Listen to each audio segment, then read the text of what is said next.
Good morning students, welcome back in my class physics bye Ankit sir.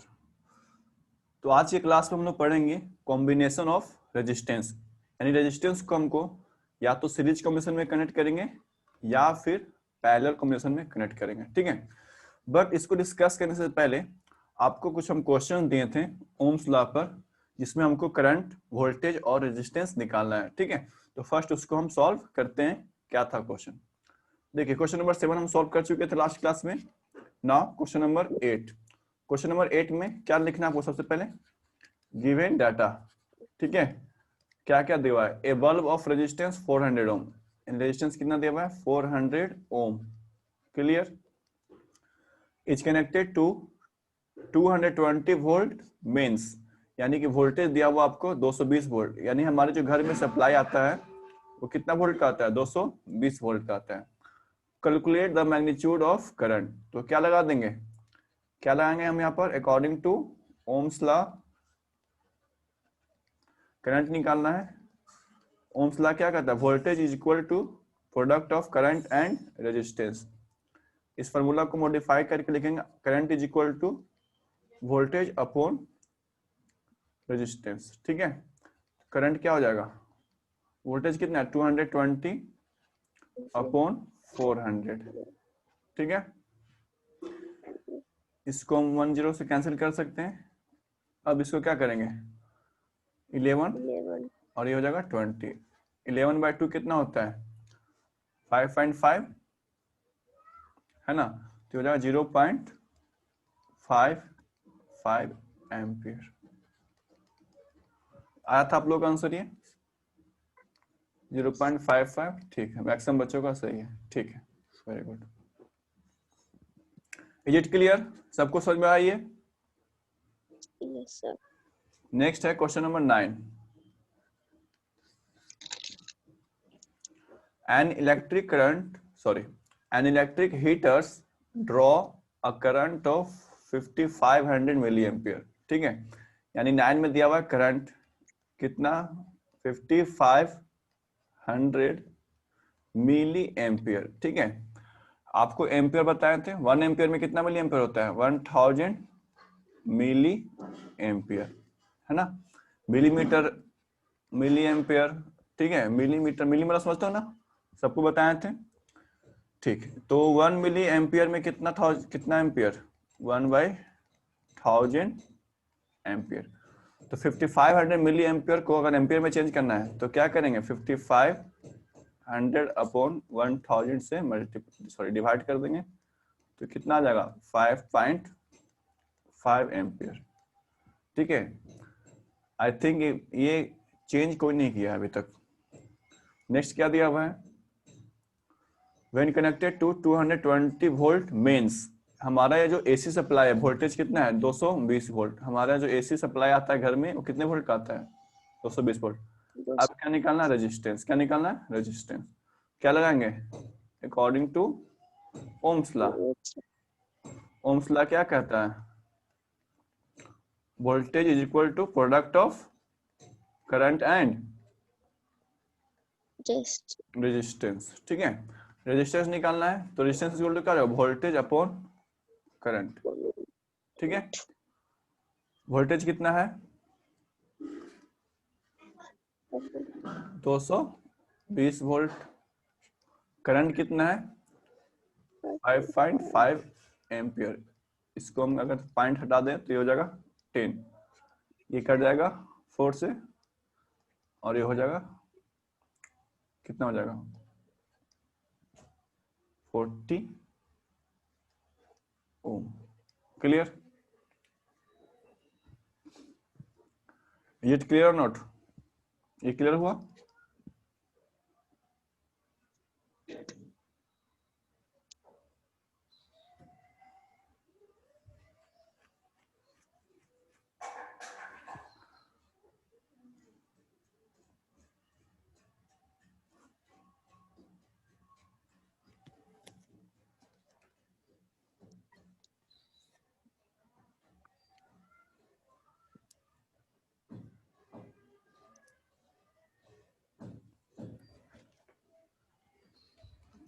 ठीक है, next है question number 10। Question number 10 क्या कह रहा है? The potential difference between two terminal of an electric heater is 120 volt. यानी voltage दिया हुआ है 110 वोल्ट, ठीक है। When it draws a current of 5.5 ampere. अब ये करंट निकाल रहा है अपने से 5.5 एम्पियर, ठीक है। फिर क्या बोल रहा है? What current will the heater draw? कितना करंट हीटर निकालेगा, कब? If the potential difference increase to 220 volt. यानी कि अगर वोल्टेज हम कर देंगे 220 वोल्ट तो क्या करंट उतना ही निकालेगा या 5.5 एम्पियर ही निकालेगा या बढ़ जाएगा? तो आपको रिलेशन याद आ रहा है? आपको बताया था ना, वोल्टेज करंट क्या होता है? Inversely proportional. अगर करंट को बढ़ाइएगा तो वोल्टेज बढ़ेगा और वोल्टेज को बढ़ाइएगा तो करंट भी बढ़ेगा, है ना। तो आपको क्या लिखना है? V equal to I R, ठीक है। यहां से R निकल जाएगा, R इक्वल टू क्या हो जाएगा? V अपॉन आई, ठीक। V कितना है? 110, R कितना है? 5.5।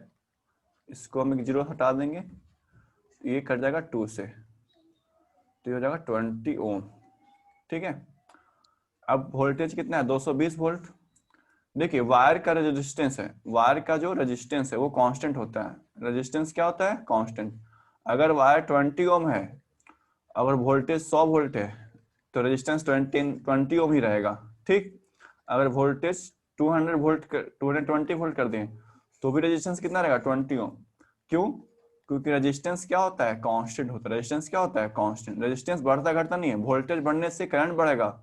रेजिस्टेंस क्या होता है? कांस्टेंट होता है, ये बढ़ता घटता नहीं है, याद रखिएगा। रेजिस्टेंस कब बढ़ेगा? जब आप वायर का लेंथ चेंज कर दीजिएगा, वायर का लेंथ बढ़ा दीजिएगा तो रेजिस्टेंस क्या हो जाएगा? बढ़ जाएगा। अगर वायर पतला है और एक वायर मोटा है तो गेस करिए किसमें रेजिस्टेंस ज्यादा होगा? पतला वायर में ज्यादा रेजिस्टेंस होगा कि मोटा वायर में ज्यादा रेजिस्टेंस होगा?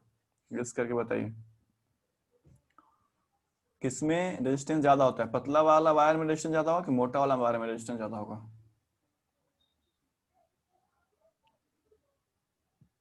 पतला में। सारे लोग गेस करके बताइए। Very good. जो भी है, ये है थिन वायर और ये है थिक वायर। आप बताइए कि किसमें रेजिस्टेंस क्या होगा? ज्यादा होगा। सारा लोग का आंसर आना चाहिए।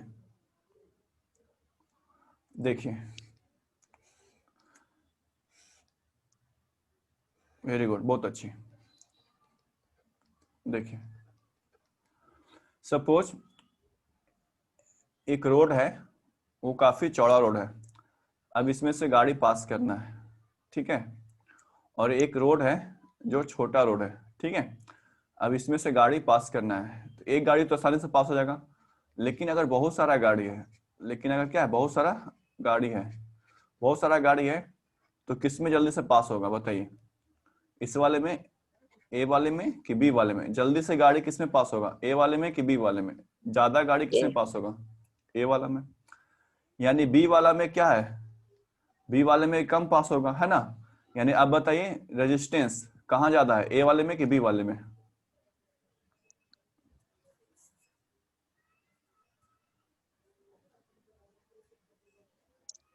ठीक है। देखिए इसमें गाड़ी क्या हो रहा है? फास्ट पास हो रहा है, यानी रेजिस्टेंस क्या होगा? इसमें लो होगा। रेजिस्टेंस का मतलब होता है रोकना, रेजिस्टेंस क्या होगा? लो। इसमें रास्ता कम है, गाड़ी क्या हो रहा है? स्लो हो रहा है। गाड़ी क्या हो रहा है? स्लो पास हो रहा है, तो इसमें रेजिस्टेंस क्या होगा? ज्यादा होगा। रेजिस्टेंस का मतलब क्या होता है? रुकावट। रुकावट किसमें ज्यादा है बताइए? रुकावट किसमें ज्यादा है? बी। ए में कि बी में? बी। हाँ, तो याद रखिएगा, ये कॉन्सेप्ट याद रखिएगा। जितना मोटा वायर होगा उतना रेजिस्टेंस कम होगा, याद रखिएगा। मोटे वाले वायर में रेजिस्टेंस कम, क्यों? क्योंकि उसको पास करने के लिए ज्यादा जगह न मिल रहा है, समझ में आया। और पतले वाले वायर में रेजिस्टेंस क्या होगा? ज्यादा होगा, ठीक। एक वायर का लेंथ है 1 मीटर, एक वायर का लेंथ है 20 मीटर, किसमें रेजिस्टेंस ज्यादा होगा? 1 मीटर। 1 मीटर में रेजिस्टेंस ज्यादा होगा, 20 मीटर में रेजिस्टेंस ज्यादा होगा। लेंथ बढ़ाने पर भी नहीं बताए थे, भूल जाते हो। लेंथ बढ़ाने पर रेजिस्टेंस क्या हो जाता है, बढ़ जाता है। 1 मीटर है, रास्ता कम है, तुरंत पास हो जाएगा। 20 मीटर रास्ता लंबा है, इसको ज्यादा टाइम लगेगा पास होने में, ठीक है, तो रेजिस्टेंस क्या हो जाएगा, बढ़ जाएगा। तो इन फ्रॉम दिस हम क्या समझे, हम समझते हैं इससे कि रेजिस्टेंस है वो डायरेक्टली प्रोपोर्शनल लेंथ, अगर लेंथ बढ़ाएगा तो रेजिस्टेंस ही बढ़ेगा, ठीक। दूसरा, resistance inversely proportional to area, अगर एरिया को बढ़ाइएगा तो रेजिस्टेंस घटेगा, एरिया को कम करेगा तो रेजिस्टेंस बढ़ेगा, ठीक है। इज इट क्लियर, सब लोग बताइए, is it clear not?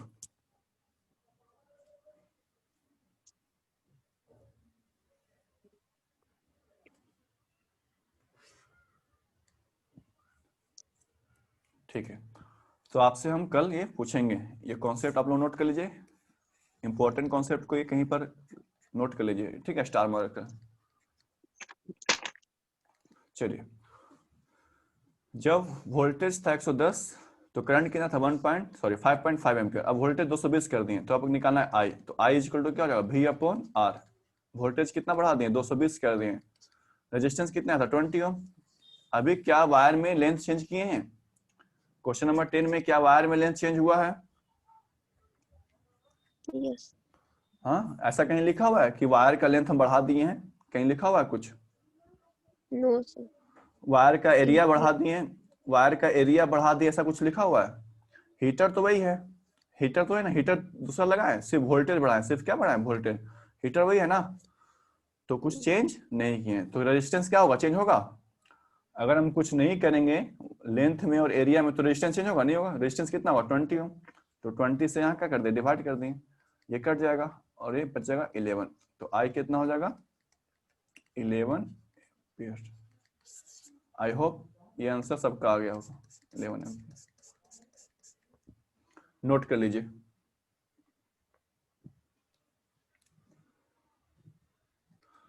So let's discuss our next topic, that is combination of resistance, ठीक है।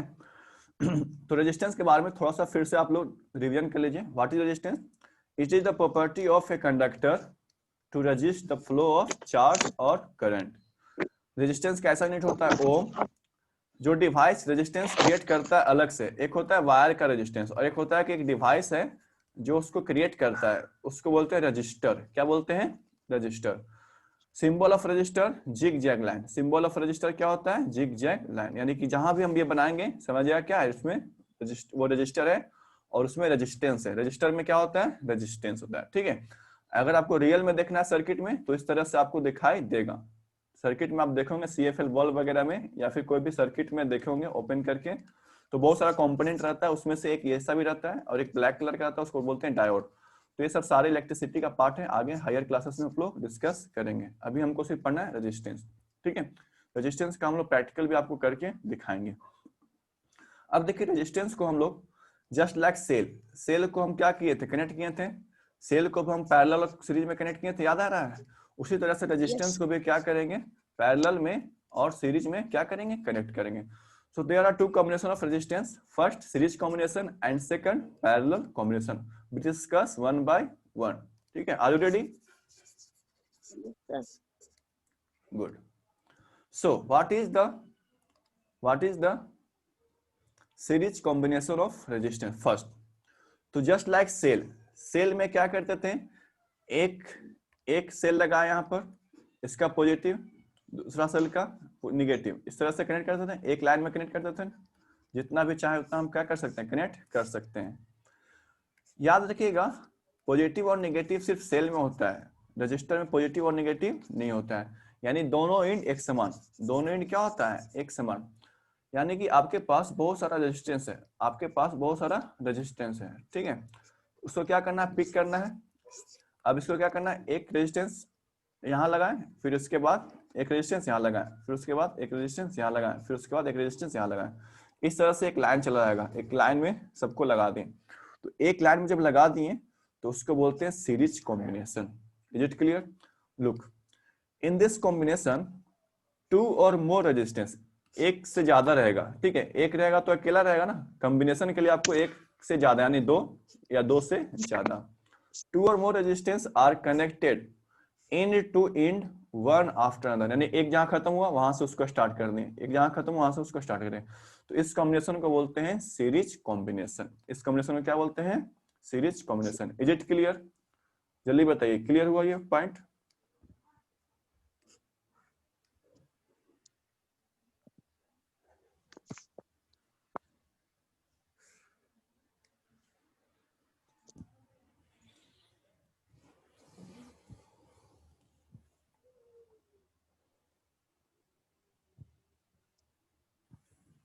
Very good. चलिए देखिए, तो अब क्या करना है हमको, इसको हमको निकालना है वैल्यू, सीरीज कॉम्बिनेशन का वैल्यू निकालना है, ठीक है। तो देखिए look, if three resistance R1 R2 R3, ये R1 है इसको कनेक्ट कर दिए, ये R2 है इसको कनेक्ट कर दिए, और ये R3 इसको कनेक्ट कर दिए, क्या ये एंड टू एंड कनेक्टेड है, वन आफ्टर अनदर कनेक्टेड है, यस या नो? Yes sir. ठीक है, तो ये सीरीज कॉम्बिनेशन में है। तो इस तरह से अगर हम तीन रेजिस्टेंस, इससे ज्यादा भी कर सकते हैं, 4 5 6 7 बहुत सारा कर सकते हैं, ठीक है। तो इन तीनों रेजिस्टेंस का वैल्यू कैसे निकलेगा, इन तीनों रेजिस्टेंस का वैल्यू कैसे निकलेगा, तो उसके लिए एक फॉर्मूला है, then their equivalent resistance. Equivalent resistance क्या होता है समझिए, इक्विवेलेंट क्या होता है, देखिए इक्विवेलेंट होता है कि अगर यहां पर तीन रेजिस्टेंस है, अगर यहां पर थ्री रेजिस्टेंस है, ठीक है, या हो सकता है कहीं पर दो ही हो, या हो सकता है कहीं पर चार हो सकता है कहीं पर क्या हो, चार हो, ठीक है। तो इक्विवेलेंट का मतलब क्या होता है कि तीन के बराबर अकेला, दो के बराबर अकेला, चार के बराबर अकेला, उसको बोलते हैं इक्विवेलेंट, या फिर आप बोल सकते हैं रिजल्टेंट, या फिर आप बोल सकते हैं नेट, यानी कि अकेला उसके बराबर जो काम करता है उसको बोलते हैं इक्विवेलेंट, ठीक है। जैसे एक आदमी है वो खाता है 3 ब्रेड, ठीक, और एक गर्ल है वो खाता है 2 ब्रेड, ठीक है, बट एक हमारे जो अंकल हैं वो खाते हैं 5 ब्रेड, कितने ब्रेड खाते हैं, 5 ब्रेड, ठीक। तो आदमी तो एक ही है लेकिन रोटी कितना खाया, 5 खाया, तो बोल सकते हैं ये जो आदमी जो खाना खाता है वो दो आदमी के बराबर खाता है, जो एक 3 ब्रेड का है और एक 2 ब्रेड का है, तो ये इक्विवेलेंट है। Is it clear? ये कॉन्सेप्ट समझ में आ रहा है इक्विवेलेंट?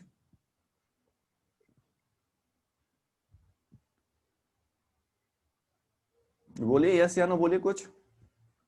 Yes sir. ठीक, तो सबको समझ में आ गया होगा इक्विवेलेंट का मतलब उसके बराबर, बहुत सारा है उसके बराबर वो अकेला, उसको क्या बोलते हैं, इक्विवेलेंट। क्या बोलते हैं उसको, इक्विवेलेंट, ठीक है। तो यहाँ पर कितना रेजिस्टेंस है, 3 है, R1 R2 और R3, क्लियर। अब इसके बराबर अकेला इक्विवेलेंट कितना होगा, तो उसको सबको क्या कर देंगे, जोड़ देंगे, सबको क्या कर देंगे, जोड़ देंगे, तो क्या हो जाएगा, इक्विवेलेंट, ठीक है। यानी यहाँ पर 3 रेजिस्टेंस है, 1 2 और 3, आर इक्विवेलेंट क्या होता है, तीनों के बराबर अकेला, तीनों के बराबर अकेला, ठीक है। सपोज हम क्या करते हैं, R1 देते हैं 4 ओम, R2 देते हैं 5 ओम और R3 देते हैं 7 ओम, तो बताइए आर इक्विवेलेंट कितना होगा, किस करके बताइए, आर इक्विवेलेंट कितना होगा। 16। ठीक है, तो क्या कर देंगे, 4 + 5 + 7, ठीक है, तो कितना हो जाएगा, 16 ओम। अगर आप ओम नहीं बोलेगा तो आंसर क्या हो जाएगा, गलत, because we are studying physics, and physics, in physics all answer have some units, all answers have some units. ऐसा होता है कोई बिना यूनिट्स का होगा, फिजिक्स में ऐसा है, नहीं होता है ना। मैथ में क्या होता है, वर्ग रुपीज में होता है या फिर कोई और यूनिट होता है, लेकिन फिजिक्स में हमेशा हर आंसर में यूनिट्स होता है, ठीक है। आई होप इस कॉन्सेप्ट सबको समझ में आ गया होगा, आंसर सबको समझ में आ गया होगा। 16 ओम कितना हो गया, 16 ओम। कब ये फॉर्मूला लगाना है, ये फॉर्मूला कब लगेगा, R1 + R2 + R3, ये फॉर्मूला कब लगेगा, जब रेजिस्टेंस किस कॉम्बिनेशन में हो, सीरीज कॉम्बिनेशन। यस, किस कॉम्बिनेशन में हो, सीरीज सीरीज कॉम्बिनेशन। कॉम्बिनेशन। सबको समझ में आ गया। तो जल्दी से इसको नोट कर लीजिए, सीरीज कॉम्बिनेशन, फिर उसके बाद हम पैरेलल कॉम्बिनेशन को स्टडी करेंगे। Okay students, so there are 2 questions you have to solve, you have to find equivalent resistance. तो आज के लिए इतना ही रखते हैं, मिलते हैं आप लोग से नेक्स्ट क्लास में।